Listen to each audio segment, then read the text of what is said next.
I'm Dr. Carrie Horn, author of A Soul Aligned, How God Heals His Creations, and Heart Known Series Workbook, a practical application workbook for biblical healing. There's a theme that God's been talking with me about for a few days now and putting into my dreams and things like this. And that theme is that God did not design us for this world or for the things of this world. God designed us for His purposes. And because we're living in this world and we're bombarded by all of these messages and distortions and for an agenda that is contrary and in opposition to Christ, we've been deceived.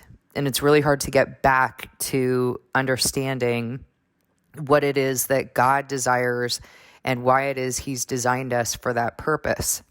And even though that's hard, it's a hard thing to do, and it really kind of stretches us in terms of our understanding and this sort of thing. God can cut through all of that. He can speak to us and He can give us truth, even though we've been deceived for our entire lifetime.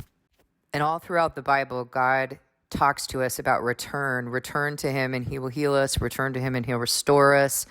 He'll speak to us. He'll give us wisdom. He'll give us understanding. All throughout the Bible, He talks about that. And right now, in particular, this point in history, this point in this whole thing that He's been doing in this age, it is a time of return. And He's calling His people in, and He's calling them in ways that we're unfamiliar with, through affliction, through grief, by opening our eyes and causing us to realize that what we've believed in is not real. It's not true. The things we've been taught, the things that we're constantly being bombarded with and brainwashed by are not true. And there's two things in particular that God is talking with me about in my particular situation. Two things that I was plagued by the majority of my life. And one is that I needed a human partner in order for me to be whole, that I needed a husband in order to be whole and fulfilled. And the other is that I needed to be a machine in order to get things done, in order to rise above the upward battle that I had, the adversities that I faced, that I needed to be a machine for the world. And the first one I want to address first and foremost, because I don't want anyone to misunderstand what I'm saying. God does not despise marriage. God loves marriage. He uses it as an example to help us to understand our covenant with Him. He uses marriage. We have a marriage with Christ. He uses it symbolically. But we also see that in the Bible that Paul says, I wish you were all like me. I have every right to get married, but I wish you were all like me because he stayed single so that he could be single-minded for the purpose for which God set him apart, so that there was no distraction of him trying to please a partner. And I don't want you to think that, again, marriage is not wrong. Paul acknowledges that. It's not a sin to be married. Marriage is absolutely beautiful. But in my particular case, God has not set me apart for that, and He has spoken to me about that at length. The purpose for which He has set me apart does not include marriage to a human in this life. But it was something that I was raised to believe that was my entire purpose in life. I was raised to believe that it wasn't important for me to really accomplish anything, to really do anything in this life, because I was just going to get married and that would be my life. But that's not what God set me apart for. It's not even included in the plan that God set me apart for. And it doesn't mean that that's not included in the plan that you've been set apart for, but it's not in my case. In my case, God has a very specific purpose that He is enacting through me. And I spent many years acting out idolatry in relationships, idolatry of men, and it took me away from my true purpose of serving God. He is my husband. Whether or not you're in a marriage or a relationship, you need to be serving God first. And if we are in a marriage or a relationship, we need to be glorifying God. He needs to be at the center of our relationship. And we need to be glorifying him through our relationship, bearing witness to others of what it looks like to have Christ at the center of our relationship. Now, the second thing that I believed was that I came here to achieve and to make my own life. And I took very seriously what I saw going on in my family and rising above that, rising above the dysfunction, rising above poverty, changing that course. And the ironic thing is that the more that I tried within the world's disciplines, the more that I tried in and of myself by the work of my own hands, I actually made things worse in my family in many ways rather than better. There were some ways that I made things better, but there were many ways that I made things worse. And the more that I worked for the world and did what the world told me to do, the more I became a soldier for the world. And there were certain things that we were taught when we were growing up, that you go and you get an education, that is going to make your life good. You go and get an education, you get a degree, you build a career. Education is power. I mean, right there, that wording should be a warning sign to us. Anything that the world says is power is probably satanic, is probably contrary to what Christ actually values. And when the Father drew me to the Son, he said to me that I was about to unlearn everything I thought I knew. At that point, I did not know what he was talking about. But I realize now that unlearning everything that I had learned in the world was exactly what needed to happen in order for me to understand truth in him, in order for me to understand how I had been deceived by the world. And there's something that God has been doing with me probably for about the last week, concurrently with other things that I've talked about. And this thing is what he's speaking into today and kind of bringing the themes together of the dreams that he's been giving me and what he's been talking with me about and rising to the surface. And I always tell you that God, the right arm seems to have nothing to do with the left leg until you look at the whole body. And God is always weaving together a picture. He's always bringing together themes of what he's building in us. And we just need to listen. We need to listen, and we need to sit and deal with our feelings, sit and listen to our feelings, get them out in our journals, look at what it is that God has been doing. Because if we're just looking at these individual things the way that the world does, right? It's measuring only that which is measurable. It's not looking at the whole picture. Even within medicine, we see that you go to a specialist and they don't seem to know how the whole body works. They only know how the liver works. They don't have the whole picture, and therefore they don't have truth. They just have a bunch of pieces. But that's not how God is. He's conforming everything for his will. He conforms all things. He has designed everything according to his will. He speaks about everything in parables, in our bodies, in our feelings, in our dreams. He's bringing everything together, an entire picture. And in this way, when we see the picture there and we realize all of the things that he brought together, he reveals his glory, because there's no way that we could have brought all of those things together. And so he reveals his glory and he proves to us, and he loves that, right? He wants us to see his glory. He wants us to know that he is God, and he wants us to acknowledge that he is God. And these things build our confidence in him, and they allow us to give a little more and a little more and a little more until we're truly in him, until we're truly relying and trusting, submitting ourselves, obeying him. It's something that happens in our mutual relationship, not something that he does unilaterally to us. We have to receive. We have to be active participants. That is the covenant that we have with him. So the thing that he's been talking with me about today, or bringing it in, has to do with rest. It has to do with, part of one of the grievances that I was bringing to him is Lord, I'm so tired. I'm so tired and sleepy. You're doing something in me. Why are you afflicting me like that? Why are you afflicting me with this sleepiness, with this lack of energy? Don't I need energy in order to do what you want me to do? And he reminds me of a couple things. One thing that he reminds me of is it's not by power or might, but by his spirit. The other thing he reminds me is that he has always given me the energy to do what he wants me to do. But he also will bring me low, and he will afflict me or cause me to be sleepy when he wants to pull me in. And the reason for that, there are different things that he does when he wants to get my attention.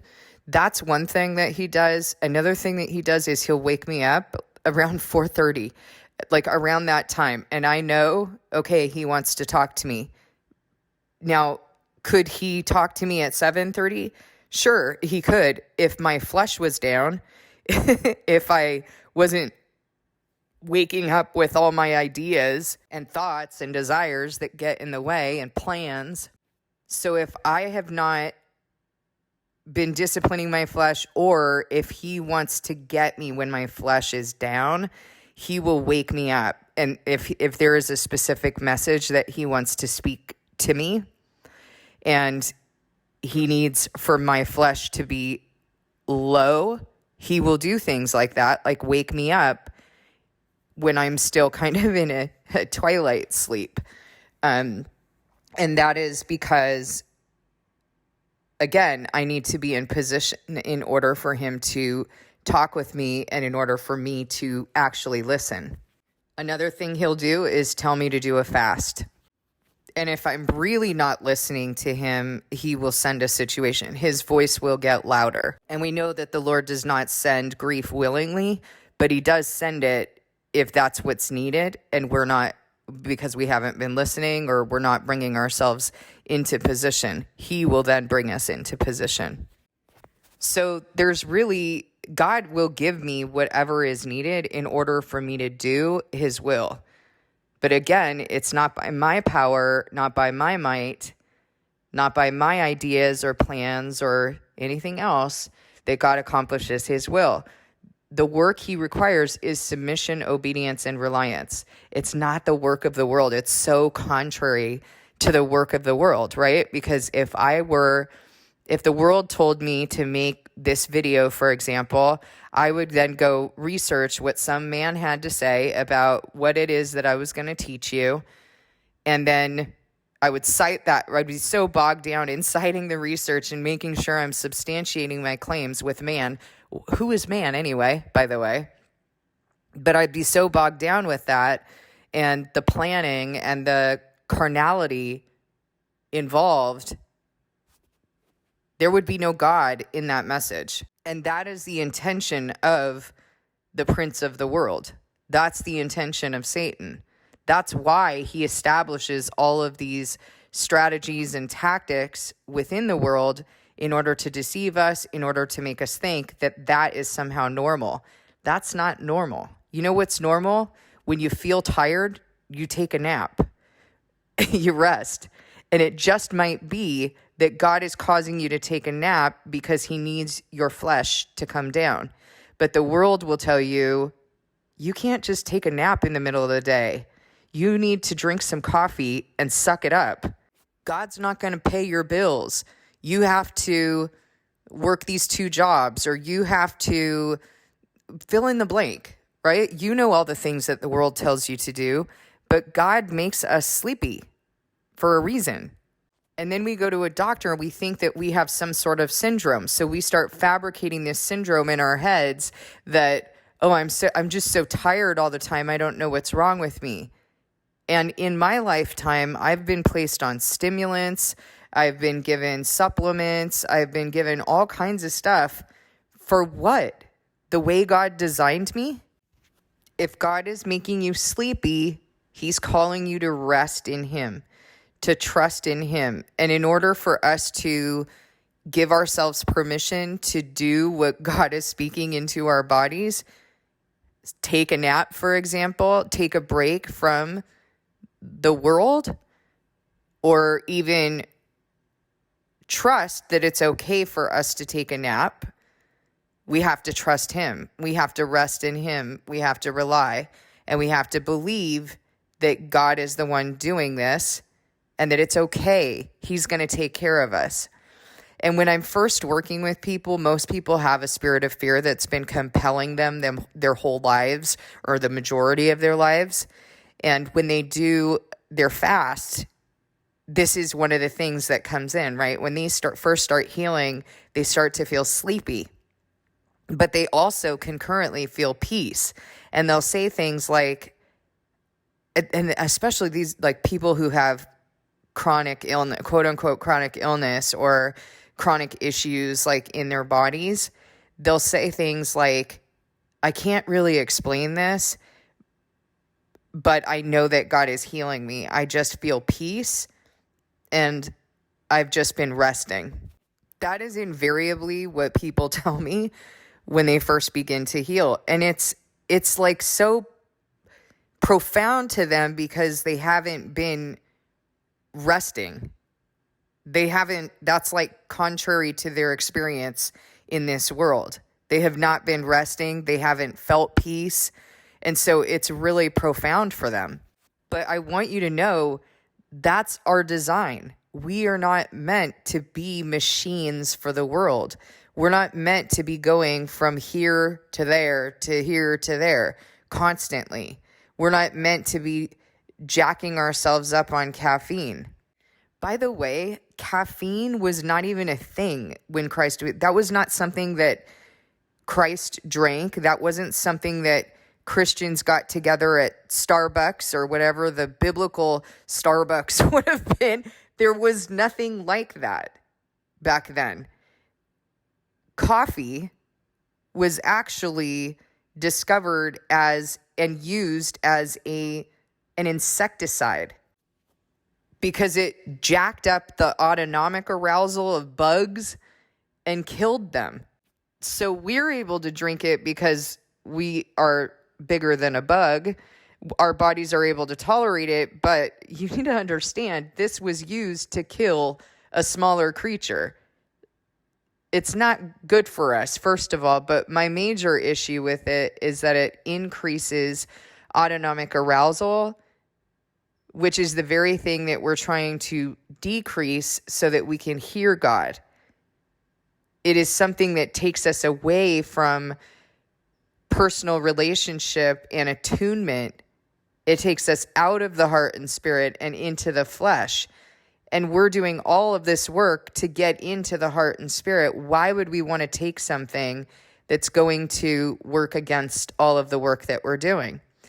And I truly believe that that is Satan's work. It is something that he has made so readily accessible and so normal for us to push ourselves with a stimulant so that we can perform, most importantly, so that we can be distracted and pulled back into the flesh. It's very easy for him to do his work when we're in the flesh.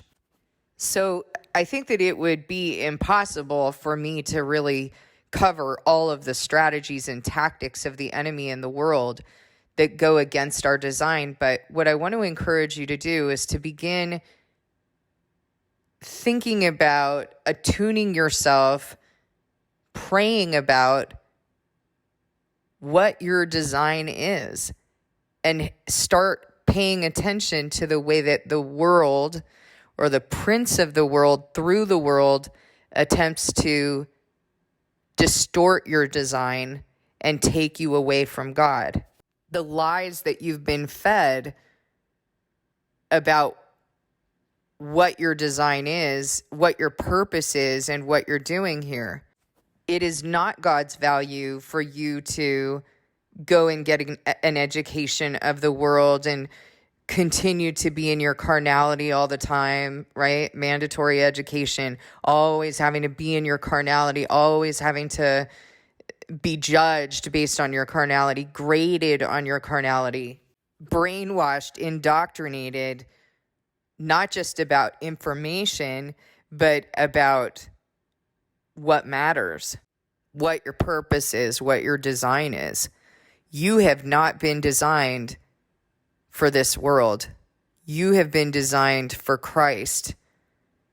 And so if we're going to understand truth, we have to return to Him, and we have to be thinking and understanding in all things. And when I say thinking, I'm saying thinking with the mind of the heart, the cardia, Kardia, the mind of the heart. And why do we want to be in the mind of the heart? Because that's where God is. God's Spirit was placed in our hearts, and He communicates with us by His Spirit. That's where we want to be living.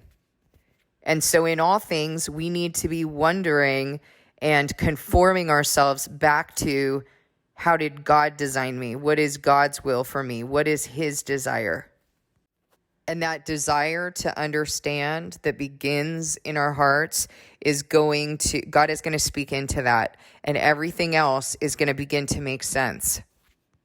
You'll begin to be bestowed understanding and wisdom that is from God, not from this world. You'll begin to see the places that you've been deceived. You'll begin to see why it is that the world does things in the way that they do things, and how that is in opposition to the will of God. I hope and pray that this video has been helpful to you, just in terms of even using those examples that I've used. But truly, it's so important that we're returning to God and we're seeking His values, His desires, His intentions. He is the creator of all. And so we have to get those answers from Him. We have to get that understanding from Him if we're going to heal and be changed. Thank you so much for listening. God bless you. And I'll see you in the next video.